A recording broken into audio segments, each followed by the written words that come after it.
Pithapuram శాసనసభ్యులైనటువంటి deputy CM గారు పవన్ కళ్యాణ్ గారి ఆదేశాల మేరకు, అలాగే మా ఇన్ఛార్జ్ మర్రెడ్డి శ్రీనివాస్ గారు ఆయన ఒక ఈ సబ్జెక్టు అంటే పిఠాపురం నుంచి కాకినాడ నుంచి వైజాగ్ వెళ్ళే బస్సులు మాకు ఎక్కడ ఆగట్లేదండి. నార్సం బస్సులు మాకు ఏర్పాటు చేయాలంటే మర్రెడ్డి శ్రీని గారు మేమంత రైతు డిఎం గారికి బోధన ఆయన అన్నీ స్పందించి ఈ రోజు నుంచి 15 సర్వీసుల వరకు అంటే అప్ అండ్ డౌన్ 15 బస్సుల వరకు చైనాకి ఆయన అలాగే పిఠాపురం కాంప్లెక్స్ నుంచి సవరకోట వెళ్ళే బస్సులు కూడా ఇవాళ నుంచి ఆయన ఎలక్ట్ చేశారు.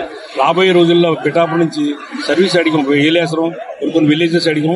ఆయన ఇప్పుడు కూడా 40 పల్లి వెలుగు బస్సులు ఉన్నాయండి. ఇంకా మీకు తర్వాత వీలుని బట్టి చేస్తూ ఉన్నారు. కానీ మా ప్రజల భక్తులు సౌఖ్యార్థం ఆయన్ని డిఎం గారిని కోరేది ఏంటంటే రాబోయే రోజుల్లో 12 సర్వీసులకు కావాల్సి వస్తున్నాయి. ఆయన కూడా ఈ వేళ ఆయన మేరకు కోరుతున్నాం. ఈ వేళ ఈ బస్సులు ఎలక్ట్ చేసినందుకు ధన్యవాదాలు తెలుపుకుంటున్నాం. అలాగే రాబోయే రోజుల్లో కూడా మా పవన్ కళ్యాణ్ అధ్యక్షత వహించి ఈ పిఠాపురం శాసనసభ్యుడు ఎంతో డెవలప్ చేస్తున్నారు. రోజు రోజుకి అభివృద్ధి చెందుతుందని మీ ద్వారా తెలియజేసుకుంటున్నాం. ఆర్టీసీ డిపో మేనేజర్ నా పేరు మనోహర్ రెడ్డి. మరి మన డిప్యూటీ సీఎం గారు శ్రీ పవన్ కళ్యాణ్ గారు ఆదేశాల మేరకు మరి ఈరోజు పిఠాపురం పుర ప్రజల కోసం పిఠాపురాన్ని మాదగాయ క్షేత్రం దగ్గర ఈరోజు మరి లాంగ్ డిస్టెన్స్ సర్వీసులు ఏవైతే ఉన్నాయో అంటే విశాఖపట్నం అండ్ బియాండ్ ఇంకా వెళ్ళే సర్వీసులకి ఇక్కడ మేము స్టేజ్ ఇవ్వడం జరిగిందండి. బోటింగ్ స్టేజ్ అంటే కాకినాడ ఇక్కడ ఎక్కే విధంగా ఏర్పాటు చేసామండి.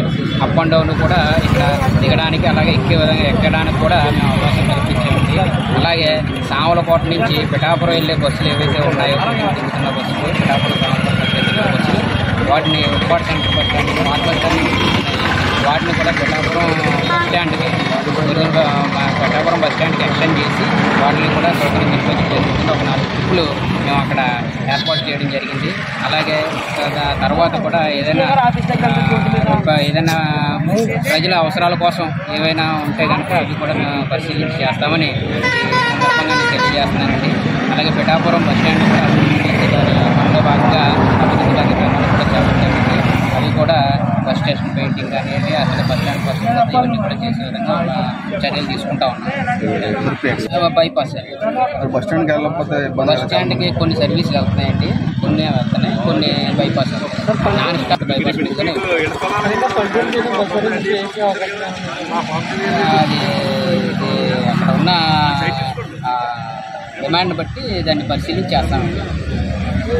ఆక్యుపెన్సీ అది చూసుకుని సర్వే చేసుకుని దాని ప్రకారం అవసరాన్ని బట్టి దాన్ని తప్పనిసరిగా చేస్తాం. Okay sir.